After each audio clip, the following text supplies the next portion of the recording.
Muna ang pagdasal sa mga dibulto, mga kahilot, no?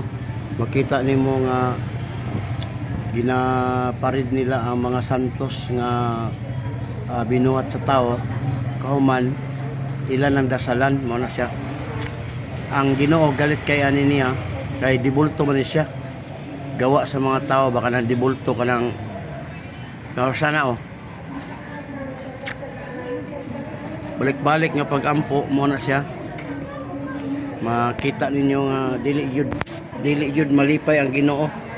Muna nga ang trahedya din lugar di gid ni siya kay imbis kay magampo ka sa Ginoo, nagampo naman nun sila sa mga Diyos. Muna siya buhi gud nimo nga makita ang ilang mga pagbuhat ba sa dili maayo.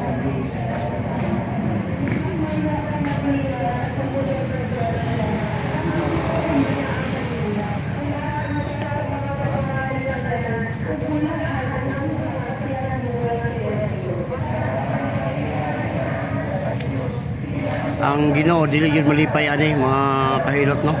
Kay mo na gitawag dibulto. Mga ginawa sa tao ilang gihimo nga dasalan. Wala na sila pagampo o respeto sa Ginoo nga nasa langit. No.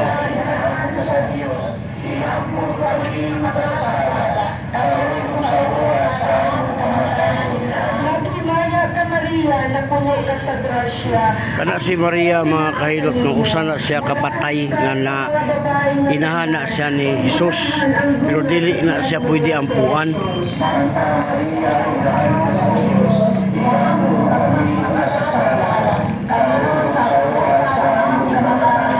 Maghinaya ka Maria na puno ka sa grasya, ang Ginoo manaatan nimo. Bulahan ka sa mga babae nga tanan, o bulahan ang bunga sa tiyan mo nga si Jesus. Santa Maria, Ina ng Diyos,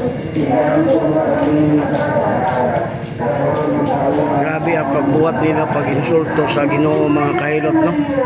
Kay dapat magampo ka diha sa Ginoo, dili sa kana mga gitawag dibulto o santos na iya sa mga binuhat sa mga tao nga mga kung anak ka sa Cebu mga kahilot, no, makita nimo ang pagbuhat nila anak mga adik ang nanggihimo. Grabe tinuod yun na anak ka sa Santo Niño de Cebu, makita nimo sa likod sa simbahan. Grabe ko lang naghimo og mga Santo Niño, mga Santa Cruz, Santa Maria, tanan nga santos nga binuhat gagmay dagko mga kahilot. Makita nimo sa gitawag og Santo Niño de Cebu. Una nga grabe gid ang pagka dismaya sa Ginoo. Ini nga mga higayuna mga kahilot, mabot jud ang trahedya diri sa Bohol nga dili maisip ang hadlok nga trahedya. Tungod ani imbes kay sa Dios o sa Ginoo sila magdasal, nagdasal sila sa kahoy o bato. Naro. Mabito na nga giguyod kay wa jud din tay nahot na nga mga kon, walay nahot o walay mahimo ba. Kay matumba man og ilang buhian. O asa padulong na didto na padulong matumba man na o naraw. Pero ilang gidasalan, wala silang nagdasal sa Ginoo nga nasa langit. O napaila mga pare nga way klaro.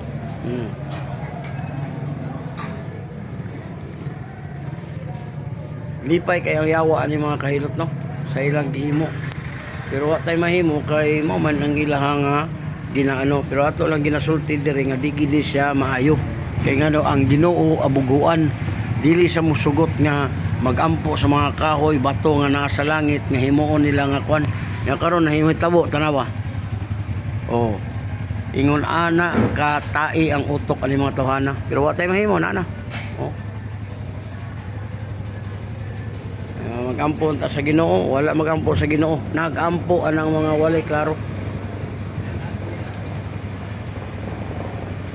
Muna gingon sa Biblia nga dili ka lihok basig unsa dili ka kuan nya ug buhian nimo matumba. Pero tanawa good goyod. Na mo na ilang ginaampuan, mo na ilang ginasaligan Santa Maria, Santa Cristo, Santo unsa na lang ang mga santo. Yan anak katay ilang utok yun. Welcome sa vlog.